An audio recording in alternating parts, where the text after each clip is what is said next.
All right, hey everyone, this is Ash. Welcome back to the King's Speech. So we're getting caught up with some Shonen Jump stuff this weekend. And then also, so this was a series that I have had on my radar for a while now. Typically, I've stopped kind of covering like most Shonen Jump stuff just because I do not vibe with a lot of it anymore. But I've heard a lot of good things about this series, and so I wanted to cover it on the channel ever since I have heard of the English release becoming available. So my plan was originally to put these volumes on hold at my local library. Once they came in, then I was going to start covering it on the channel. Luckily, because Shonen Jump is the ones that are publishing it, they put out the first volume on their app. So luckily, I didn't have to wait a huge long time to get my hands on the physical copies. So I'm really excited to dive into this series. Like I said, I've heard a lot of good things about and it seems a lot like my kind of thing.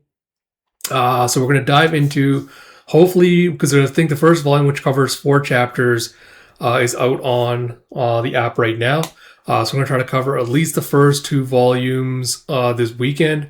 But yeah, I'm looking forward to it. So the series is called Centuria, and it's by Toru Kuramori.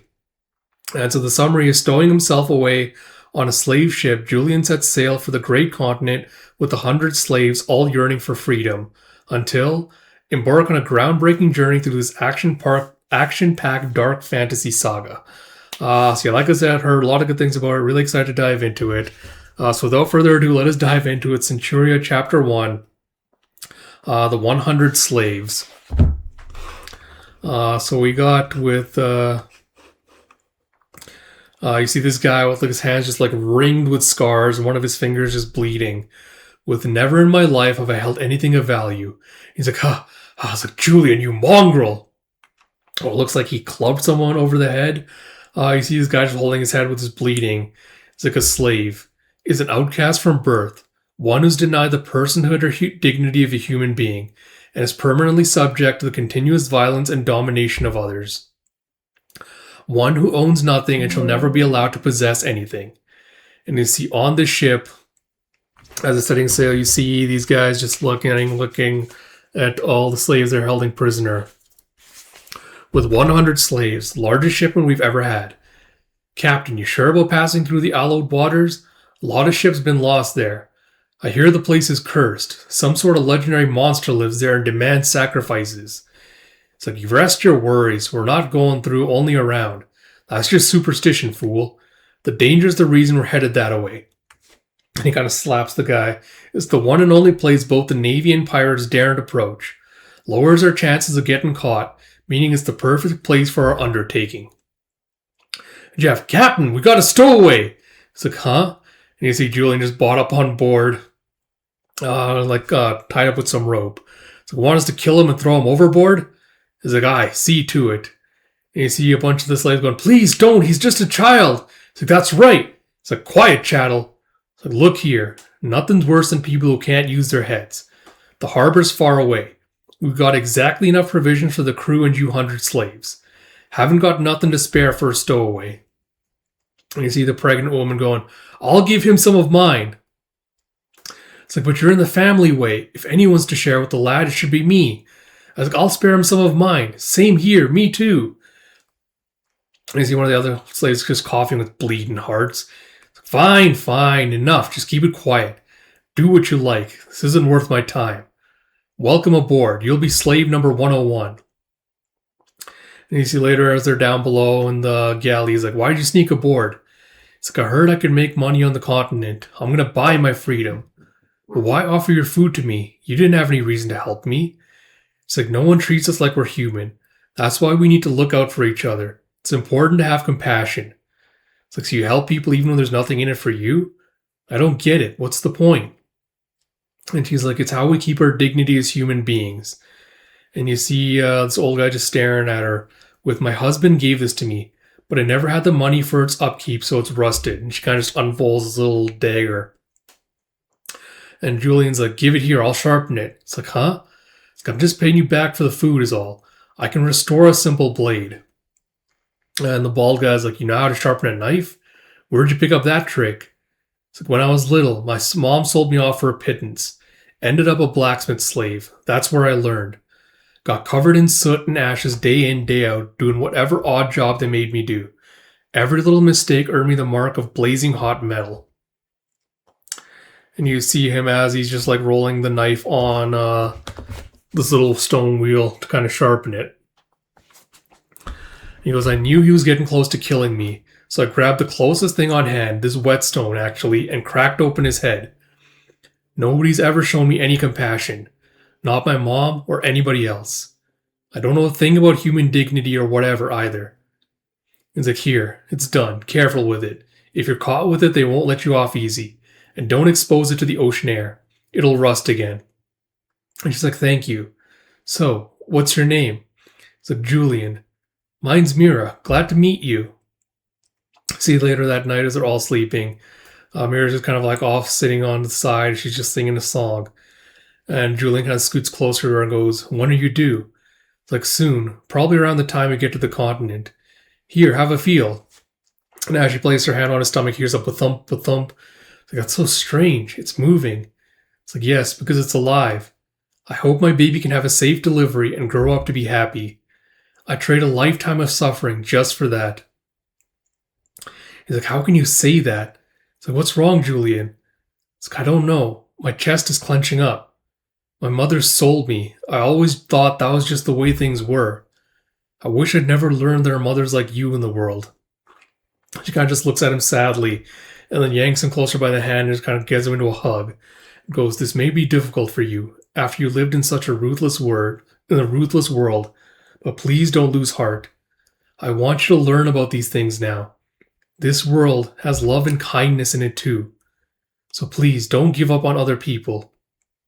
He's literally just kind of staring at his hand and he goes, her beating chest felt so warm. You see later with, time to clean up, slaves. Gather on deck. So could you show some leniency to the lass? It'll be taxing on her. It's like, if you don't work, you don't eat. And Julian's like, I'll do Mira's work for her. And the guy just punches him. He's like, Julian! Like, what makes you think your kind has got a say in anything? It's like, I'm good at odd jobs. I do a better job than a pregnant lady. It's like, playing a good Samaritan, are you? Slack off and I'll kill you. Make my stomach turn. It's like, are you alright, Julian? Why would you do that? It's like, it'd be good if your baby's born healthy, so you should rest up. And she's like, thank you. And you see the other slave from earlier is like, ugh. It's like, I can stand to take less. It's like, you're the oldest out of us, so eat your fill. If you go down, that's more work for me. You see as Julian's like staring at the bread he got, and he just tears it in half and gives it to the grumpy guy with a here. It's like, I haven't stooped low enough to take handouts from a kid. It's like, he means you can have all of it. I see later that night again as Mira's kind of standing off, sitting off to the side, singing the lullaby again. It's like, you're not sleeping? It's called Wretch If I Lie on My Side. It's easier to rest while upright. It's like, must be hard having a baby. It's like, you're amazing, Mira. It's like, no one's ever complimented me directly like that. But still, I'm not as good of a mother as you think. I had a son who would have been about your age, but he's killed in a slave hunt. He died in my place because I was pregnant. I was his mother and I couldn't protect him.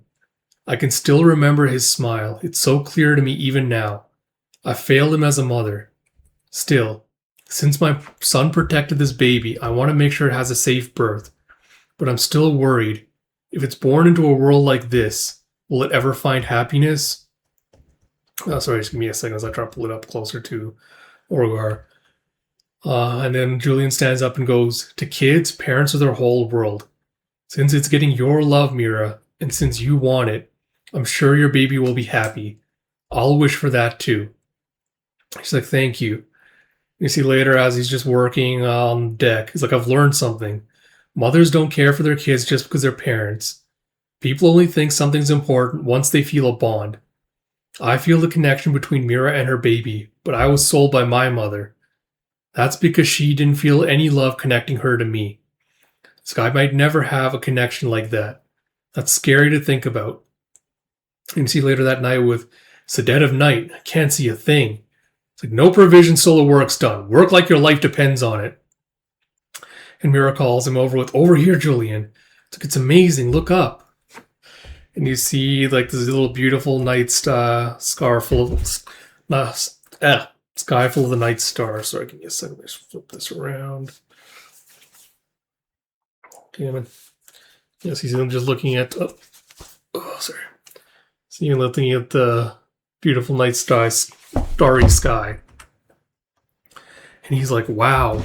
So Julian, I was thinking, if we're ever released from bondage and gain our freedom, would you like to live with me?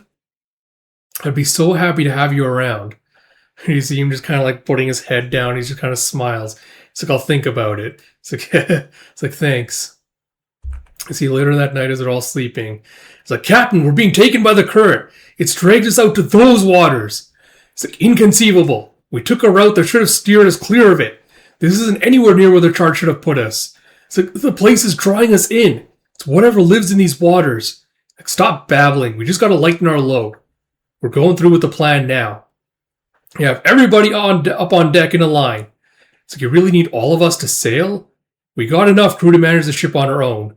And the bald guy's like, then why gather all of us here? Ooh. I see with the gwish as one of the sailors stabs him from behind. And you see everyone just kind of staring in shock. And it's like, Mister! It's like, oh, what have you done? It's like, know what I can't stand? Idiots who go through life without using their damn brains, like you lot. An invalid, a child, a knocked up wench, and let's not forget the geezer. He's like, save yourselves. It's like, I bought all you useless rabble together at a bargain rate. You're all defective goods no one would want to buy. But now, if there's a little mishap, that changes things. You're my property, which means an insurance payout. That's the way you'll make me the most money. We're in waters where even the patrols don't venture. Nobody'll know what happened here. And the old guy tries to scream, run! And you see all the slaves just panicking. It's like, need I remind you to use your heads? You're shackled up in the middle of the ocean. Where do you have to run? And you see all the sailors just jumping on him as they're cutting them all down. It's like, fools, kill him and throw him overboard. It's like, get behind me, kid. Make sure Mira is... Oh, and you see one of the sailors spearing him through the chest as well. He's like, oh, damn. It's like, stop the rowboats! Oh. And you see on the next page, as they're just calling all the bodies together on the deck, they start dumping them overboard. It's like, they put up a heroic fight, that's for sure. They all gave their lives to save the pregnant woman and child. It's like, too bad it's all for naught. Meaningless lives. Worthless. Wretches who've accomplished nothing. But they'll serve a purpose once they've earned me my payout. Now, kill them and throw them overboard. It's like, yes, sir. It's like, huh?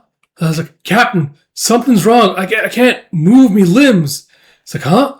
Look at the rain. It's hovering in midair. It's like, what in the blazes is that? Oh, God.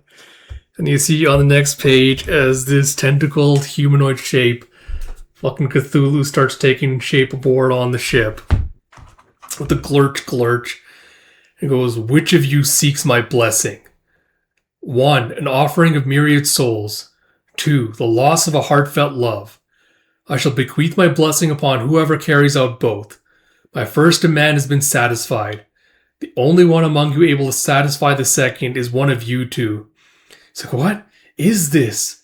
And so I offer you the privilege to decide. Offer your life to me, the abyssal depths. Through your sacrifice, the survivor shall receive my blessing as well as power. And Julian's like, what are you saying? What is this? It's like, what I am matters not. I am here only to give one and take the other. What I mean to say is I will save one of you. Now make your choice. Which of you will lose your heartfelt love? And Julian just looks over at Mira, who's kind of looking all panicked and shocked. She's like cradling her belly. And he goes, you'll save one of us?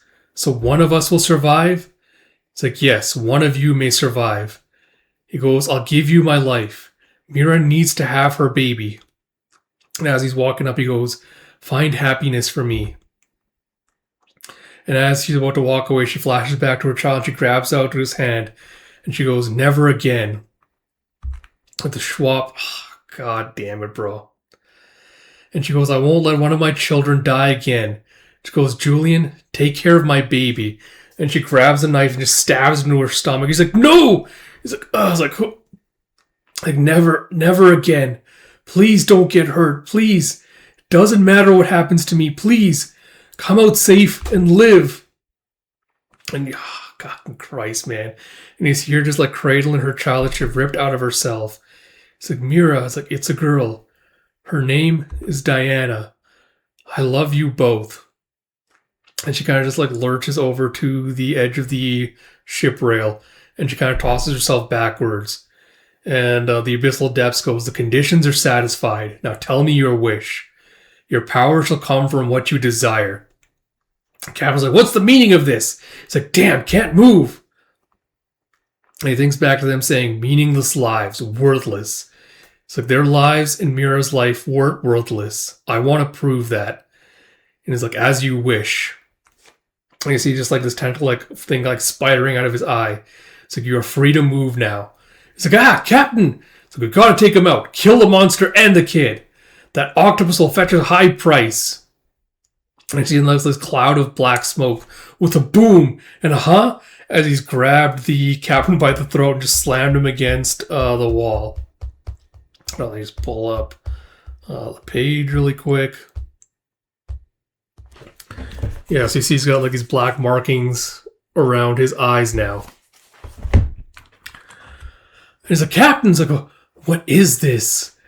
And the Abyssal's like, the worth of 100 perished lives. Their power, their speed, their vitality, their reflexes, all now yours. And he looks down at Diana and goes, just wait a little longer. And as he faces towards the sailors, he just starts like cutting a swath through all of them. He just like rips off the head. Man, I do love fucking brutality of this scene.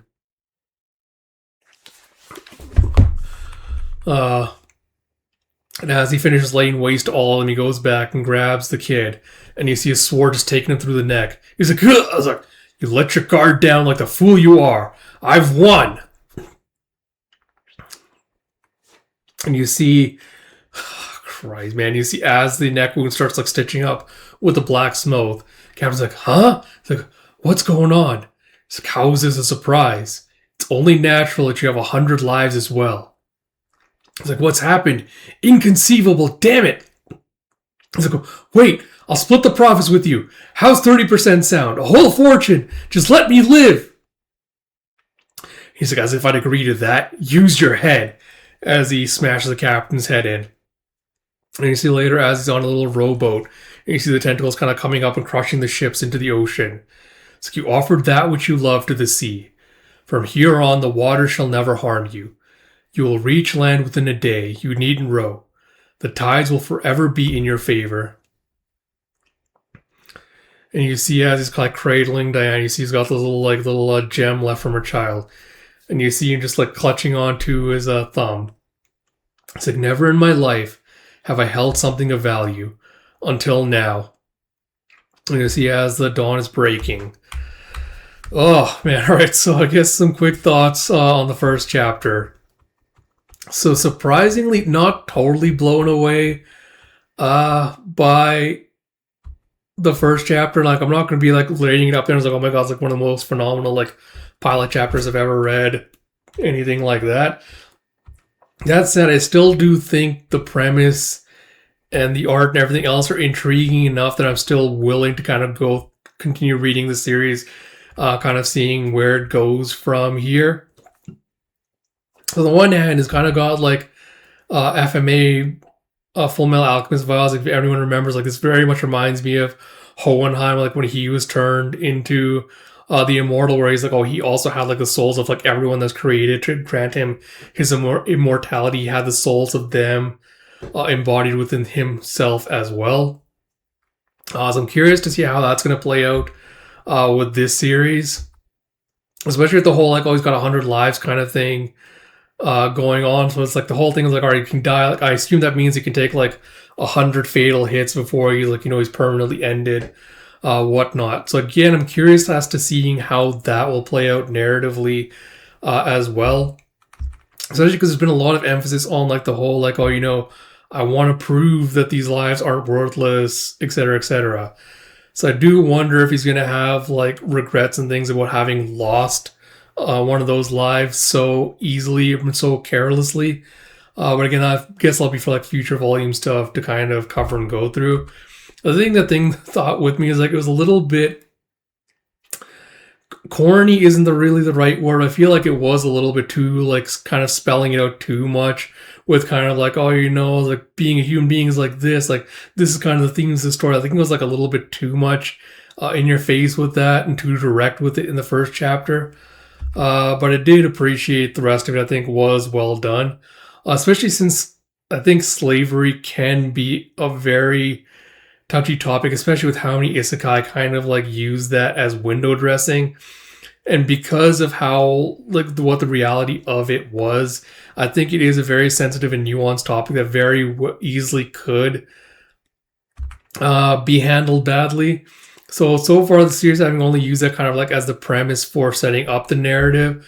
I'm curious again, like how much more we'll explore that going further in, especially because again, I'm covering Vinland Saga on the channel right now, and that's another series that kind of touches on the horrors of slavery and like how dehumanizing it is, things like that. So I feel like this first chapter kind of just superficially touched on that. And while those moments were good, I kind of need to see further from here how it goes before I kind of like pass judgment on the rest of the series as a whole. But yeah, apart from that, again, I really do like kind of like the Eldritch story elements and things to it. So I kind of hope it kind of delves into that more and kind of leans into that more as well, especially with the potential abilities and things you could potentially unlock with the blessings of the sea and everything. So yeah, interesting series. Looking forward to where it goes from here. But yeah, that's all I have to say. With that said, I hope you all did enjoy this video. If you did, please do like, comment, subscribe, all that good stuff. Like I mentioned, Spy Family will be out today, and hopefully I'll be back with read-throughs next weekend. So until next time, this is Ash. I'll talk to you all later.